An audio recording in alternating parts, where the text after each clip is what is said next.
Subscribe now and press the bell icon. Never miss an update. Mathematics class में आप सभी लोगों का हार्दिक स्वागत है। और आज हम क्लास 10th का विलोपन विधि लेकर के आए हैं।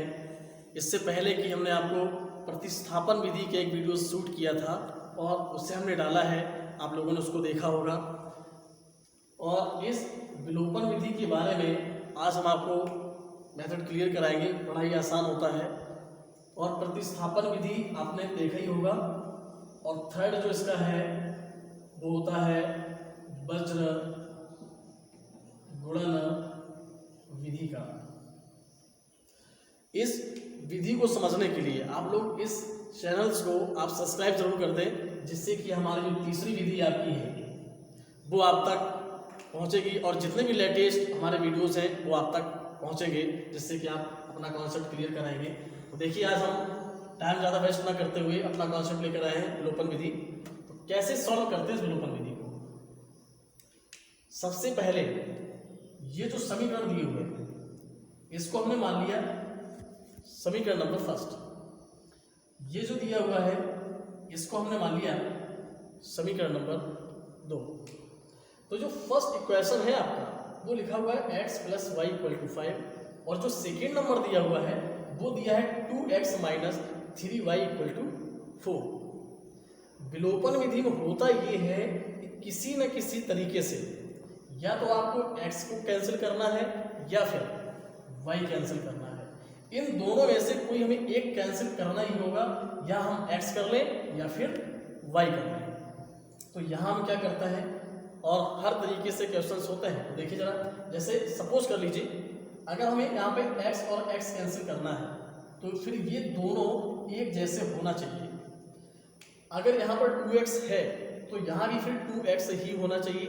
जब एक जैसे होंगे तभी कैंसिल होंगे। या अगर हमें y और y कैंसिल कराना है तो जब ये y और y कैंसिल कराएंगे तो फिर ये दोनों एक जैसे ही होना चाहिए।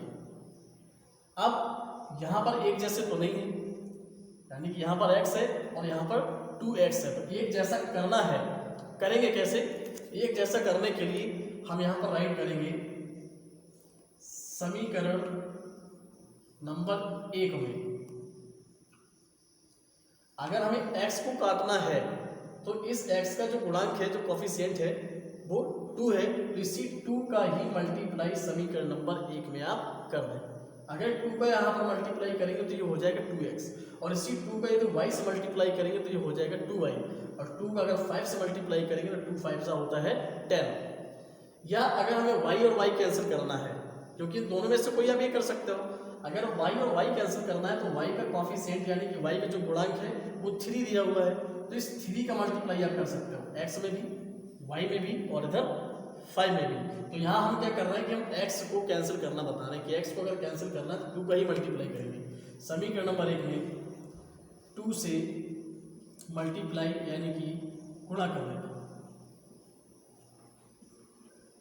समीकरण नंबर 1 आपका ये है, तो इसी में हम इस 2 का मल्टीप्लाई कर रहे हैं, तो इस 2 का अगर x से मल्टीप्लाई करेंगे तो हो जाएगा 2x। यहाँ पर साइन भी ध्यान देना है आपको, अगर प्लस लगा है तो हम प्लस लगाएंगे, यदि यहाँ पर माइनस लगा है तो फिर यहाँ पर हम माइनस भी लगाएंगे। अब y लिखा हुआ है तो इसी 2 का जब y से मल्टीप्लाई होगा तो आएगा 2y और इक्वल टू इसी 2 का जब 5 से मल्टीप्लाई करेंगे तो 2 5 होगा 10। इसको हम दे रहे हैं समीकरण नंबर 3 यानी कि थर्ड दे रहे हैं। अब देखिएगा, इस फर्स्ट में हमने मल्टीप्लाई करा के इक्वेशन नंबर 3 बना लिया। अब इसको सॉल्व करने के लिए इक्वेशन नंबर ये जो आपका सेकेंड है और ये जो थर्ड है, इन दोनों ही इक्वेशंस को हमें सॉल्व करना होगा।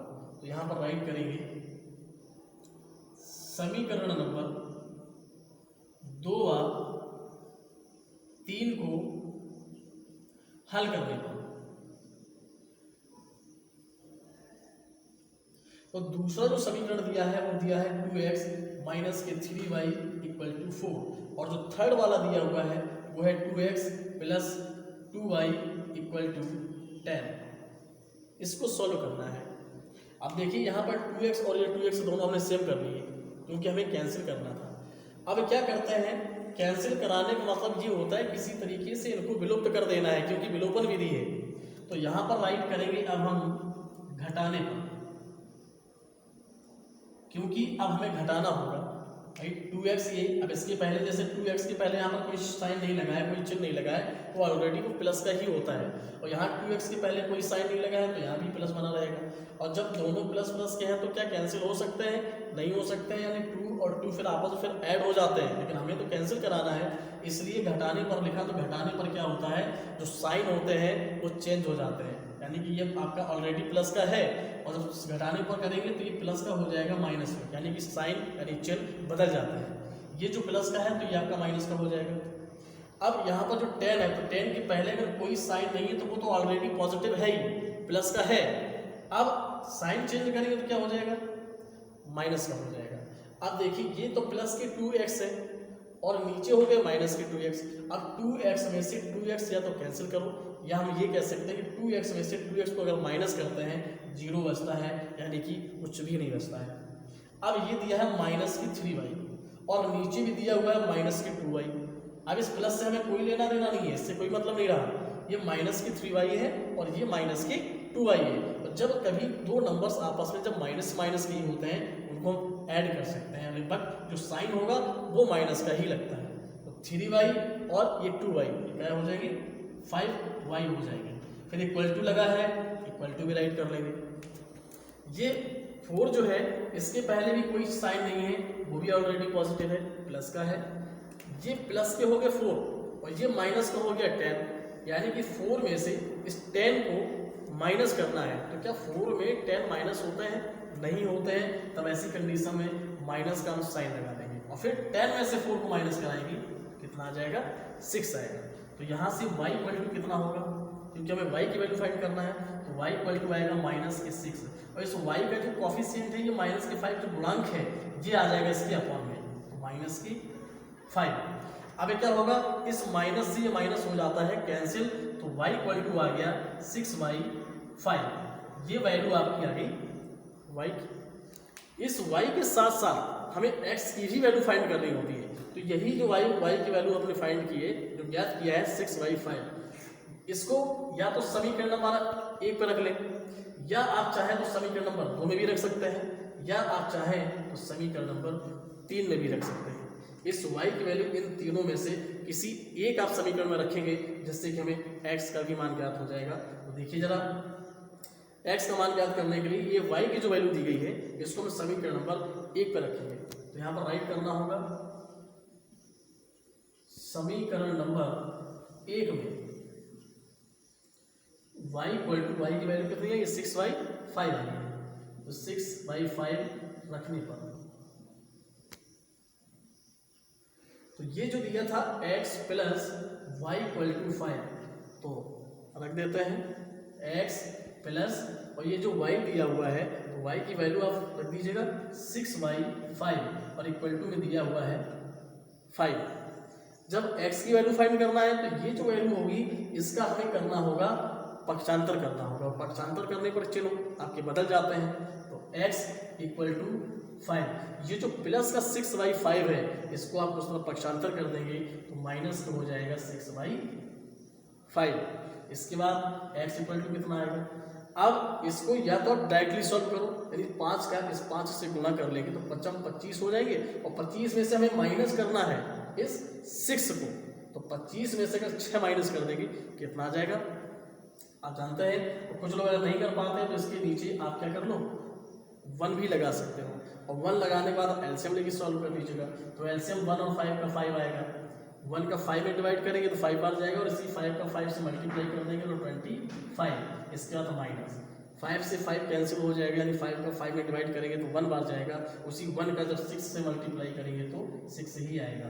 अब x इक्वल टू, यानी कि इस 25 में से इस 6 को आप माइनस करिएगा तो कितना आ जाता है आपको पता है। इस 5 में से 6 माइनस नहीं होगा तो ये कैरी देगा 15 में 6 माइनस करेंगे 9, इधर कितना बचा 1, अपॉन में कितना है 5, यानी जो x की वैल्यू आ गई वो 19/5 आ गई। तो ये दोनों वैल्यू आपने फाइंड करनी है, y की और इधर x की। तो इसको अगर हम आंसर की बात करेंगे, जो आंसर होगा वो आपका होगा x equal to 19/5 and y equal to, y की वैल्यू दी गई है 6/5। ये आपके दोनों ही आंसर है। यदि आपको उत्तर की जांच भी करना है तो ये दोनों ही वैल्यू आप किसी भी समीकरण में रख दें। अगर फर्स्ट वाले क्वेश्चन में आप रखेंगे तो x की जगह पर आप 90/5 रख दीजिए, इस y की जगह 6/5 रख दीजिए, तो आपका 5 आ जाना चाहिए। यदि 5 आ रहा है तो हम सही हैं। तो उत्तर की जांच करने के लिए हालांकि पूछा तो नहीं गया है, यदि आप करना चाहें तो कर भी सकते हैं। उत्तर की जांच समीकरण नंबर 1 से